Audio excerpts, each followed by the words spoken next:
Welcome to the Tipping Point Show. I'm Jimmy Evans. I have a special show today because Dr. Mark Hitchcock is joining me, and we're going to be talking about some current events, some incredible things that are in the news, and we're going to be answering your questions. And so I'll introduce him in just a second. Let me say thank you to everyone who was a part of the Tipping Point Conference. It was fantastic. We had such a great time, and you can still get it now in times.com. You can still get the full conference, the one that we live streamed, and you can watch it for up to 30 days. And so it's going to be it was a fantastic conference. Thank you for all, I got to meet a lot of you there. It was great to meet you, but thank you for coming. I hope you had a wonderful time. All of you who were there physically, also all of you who live streamed. There were lots of folks all over the world who live streamed that event. We're going to be doing it again next year, so you can go ahead and get your tickets for next year if you want to on endtimes.com. I'm honored to have joining me today Dr. Mark Hitchcock, and he is a regular contributor here on Tipping Point, and he's also the senior pastor of Faith Bible Church in Edmond, Oklahoma. He's a brilliant theologian, and he's written over 30 books on the end times. Mark, great to have you with me today. Yeah, great to be with you. You did a great job at the conference. I thought your message on 2 Thessalonians was fantastic. I hope everybody that didn't hear it, I hope they'll be able to get to hear that, because it was, 2 Thessalonians is such a phenomenal text. It is. Related to the end times, and you broke it down so beautifully. Well, thank you. Yeah, there's a lot of unique stuff there, about the removal of the restrainer and about the rebuilt temple, and also and about the Antichrist. So, yeah, it's a very unique passage. So, yeah, that's what I do here at the church. I go through passages of the Bible every week. So I thought at a prophecy conference it'd be a good thing to do. Just take a text and go through it. So I enjoyed that. Well, you're a theologian, and you've written over 30 books on the end times, and you have such a mastery of the topic. And, for everyone, it's just good to hear it laid out so carefully so that we can understand it. So we're going to talk about some issues that are in the news, and there's some unbelievable stuff. I keep thinking every week, I'm going to run out of things to talk about, and every week I look at the news like, oh my gosh. Yeah. So this is the article, the title of this, and this is Prophecy News Watch, is How a Cashless Society is a Precursor to Enforcing the Mark of the Beast. Now, this is amazing. Let me read some of this article. Joe Rogan is a comedian, podcast host, and UFC commentator. His podcast, which I do not endorse with the rank language he often uses, and I'm reading from the article here, has over 15 million subscribers. He's a major influencer in our culture today, and an unbeliever. A couple of weeks ago, he had a guest named Duncan Trussell, who is a stand-up comic, writer, and actor. Surprisingly, they discussed for quite some time how a cashless society is a precursor to enforcing the mark of the beast. During his program, Joe Rogan asked, how long before we're a cashless society? Trussell responded, hopefully forever. It is so scary to imagine losing privacy completely, because every transaction is in the public eye and is observable. This is where I get scared, because it is too similar to the mark of the beast. Now, these are two unbelievers talking. Yeah, sure. It's too similar. That's amazing. He says it is too similar to exactly what the Bible says in the book of Revelation. You won't be able to trade. You won't be able to do anything unless you have the mark, unless you bear the mark. This response led Joe Rogan to say, how's the mark of the beast described in the Bible? I think we're onto something here.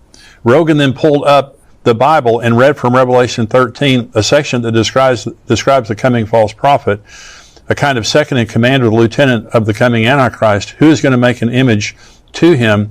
The influential podcast host read this entire section live on his broadcast. This is a well-known unbeliever talking at length about the mark of the beast, reading the book of Revelation, making this connection between a cashless society and the rise of the Antichrist. On the heels of that conversation, the new Amazon One technology is about to go nationwide. And then it goes on to talk about all the different cashless mechanisms that are coming into play at ballparks, at grocery stores, and all the things like that. Isn't that amazing, Mark, that Joe Rogan and his guests will be talking about the mark of the beast?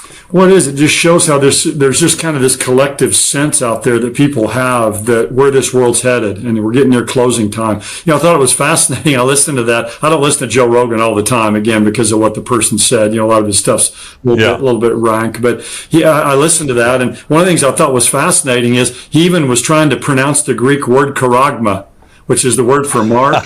And he was trying to figure out, what that word means. And I think somebody must have texted him while he was talking there. And he kind of gave a little bit of that. But then he talked about how, like it's a tattoo or a brand or something like that. So, yeah, it's just, out there in our world today, you have people who don't even know anything about the Bible at all. Yet they know about this idea of the mark of the beast. They know about this coming cashless society. And it's something they're openly talking about. It's just another, kind of indicator of where our world is today. Well, I'm very excited to announce that we have a pastor school that's coming up October 10th to 12th right here in Southlake, Texas at our XO Marriage Center. I want to invite you to be there. I've done these pastor school now for many years, and I love teaching church leaders. This is for senior pastors, church leaders of all type, how to have a healthy church. That's what we're going to do. We're going to be talking about church government, philosophies of ministry, assimilation, how to bring new people into your church and get them assimilated in, how to take care of yourself as a leader, and many other topics. Now, this is a small group that we're going to have. It's under 100 people. It will fill up very quickly. And so if you're planning on coming, you need to sign up very quickly. And so under 100 people, we're going to start on Tuesday night, and we're going to have just a meet and greet around 4 o'clock in the afternoon. My son Brent and I are going to greet you. And then we're going to take you on a tour through our XO Marriage Center, and then we're going to go eat dinner together. Then the next day we have teaching from 9 to 4 with a lunch break. And then the final day that will be on Thursday from 9 to noon, and then we'll be finished there at noon. So this is a day and a half conference. We'll begin on Tuesday night with the meet and greet, then a day and a half conference.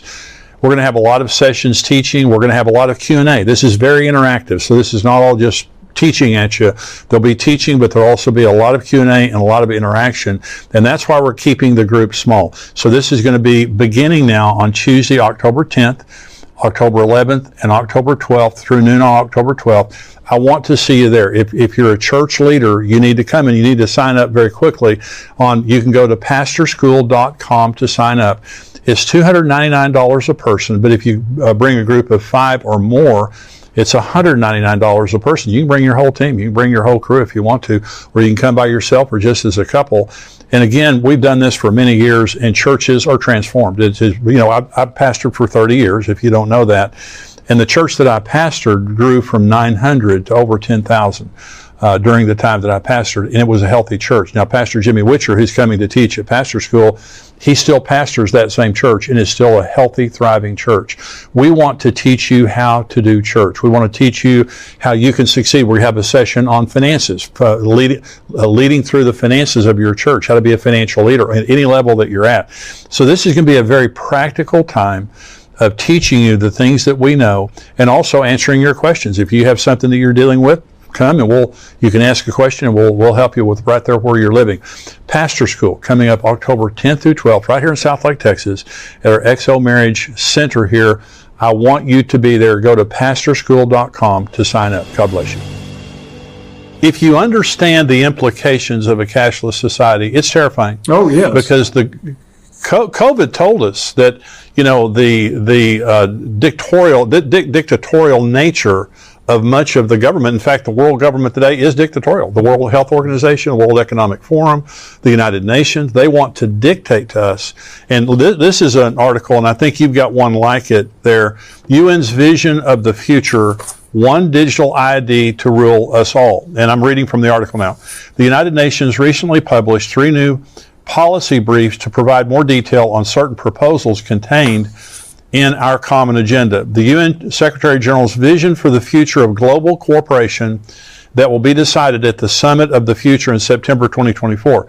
These briefings, a global digital compact, reforms to the international financial architecture, and the future of outer space governance sets out a chilling course for the future. Among the proposals are a new apex body in charge of the entire financial system that will enhance its coherence and align its priorities with the 2030 Agenda for Sustainable Development. This could, according to Secretary General Antonio Guterres, be done through a biennial summit between the Group of 20, Economic and Social Council, the Secretary General, and heads of international financial institutions. This will further integrate the G20 with the United Nations into a body that can be described as an economic security council. It also seems like a perfect nest for the apex predators that run the international banking system. A vital part of the agenda is also a digital connectivity and the establishment of a global digital compact. This can be described as a cybernetic organ consisting of a digitally connected network of people, entities, devices, and things that can easily be directed by those who run the system. It then goes on to talk about the last of this article. A digital ID can help unlock new opportunities, but can also introduce risks and challenges that can be used to undermine human rights, for example, by enabling civil society to be targeted or select groups to be excluded from social benefits. This is the mark of the beast. I mean, this when I read that, the UN, in conjunction with the G20, and international business leaders are coming into a digital global compact, and they will decide the values of the financial system and who can use that financial system. That's right. And China already has all these things in place too, so they would join with that easily. But yeah, there's an article that I ran across, the same thing. It says G20. They met in India just this last week, unveils global digital currency plan. And that says that G20 leaders agreed to build infrastructure for digital currencies and IDs. So along with these IDs, you have a digital currency where they're able to, track your money, trace your money, control what you spend. Your money is expirable. But it says at the G20 summit in New Delhi, leaders from the world's leading rich and developing nations have agreed to a plan to implement digital currencies and digital IDs. This comes amid concern that governments might use digital currencies and IDs to monitor their people's spending and crush dissent. Well, that's exactly what the point of it is. So, people already know what it's about before it even happens. But they'll implement then probably something like China's social credit score, decide how people can spend their money. Yeah. So all of this, coalescing, you have these IDs, but then the digital currency along with that is exactly what they need. And it's a lot easier to control the world economically than it is militarily or politically. That's exactly right. So right. The economic feature of this, and that's why it's called the World Economic Forum. It's about economics, that they want economic control to begin with and these global IDs. And once you have that, then basically you're able to subjugate really the entire population of the world. Absolutely. Well, the World Health Organization is trying to get a treaty passed that would give them global governance, not the elected leaders. This would be over the United States, over all the countries of the world. If this treaty goes through, and they're trying to get it through by 2024, and I'm going to have Michelle Bachmann, former Congresswoman Michelle Bachmann, on the show here in a few weeks, and we're going to be talking about this. But everything is looking forward to global control. The World Health Organization, the World Economic Forum, the G20, the United Nations, they're all talking about digital, and the World Health Organization is talking about a digital passport that you can't get around. That you would not be able to travel unless you've been vaccinated or been boosted or whatever. They'll make the rules, but they can unilaterally come into any nation and declare an emergency and shut them down, shut the schools down, shut the businesses down. It's unbelievable. Well, and you mentioned the year 2030. It's interesting how often that date keeps popping up. Climate change, people are saying that, 2030 is the year it's going to be irreversible. Kind of to use the title of your book, that's the tipping point. The year 2030 is going to be this climate change tipping point. Just this week, you have Saudi Vision 2030. You have the Agenda 2030 of the World Economic Forum. You have the 2030 Agenda of the United Nations. You mentioned that date a bit ago, and I think there's even Egypt Vision 2030. Everybody seems to have 2030. Everything that's out there, it's all happening by 2030. I just think that's interesting. You have this date that's out there that all these key issues are tied to. The World Bank has called for all the countries in the world to implement universal health care by 2030. The World Health Organization and UNICEF want global access to basic sanitation, which certainly we're all for, but they want that by 2030. So you can just go through and put in 2030 and just find out all these different agendas that really coalesce around that year. It's interesting. Why that year? Why has that year been picked? Oh, that's very interesting. This can't go on forever. The technology, the world events, Iran, Russia, you look at all the things. it is coming together. At some point, it's going to let go. Ray Kurzweil, by the way, Mark, he's the chief engineer for Google. He said by 2030, humans will be hybrids. They're looking at, by the time we get there, that we'll begin to interface. It will be common by that point. Well, you know, Elon Musk has Neuralink, the chip that goes in your head, which has some good uses, Parkinson's and that kind of stuff. But he also wants to put that in children's brains and to link them up to the cloud so they can be educated dramatically faster. And so there are some very, you put that together with AI, that's a pretty, scary kind of a deal. 2030 is 7 years from right now, and so it would be interesting to see, if by 2030 we're in the tribulation or getting close to the tribulation or something like that. But everything is coming together and everything is getting worse.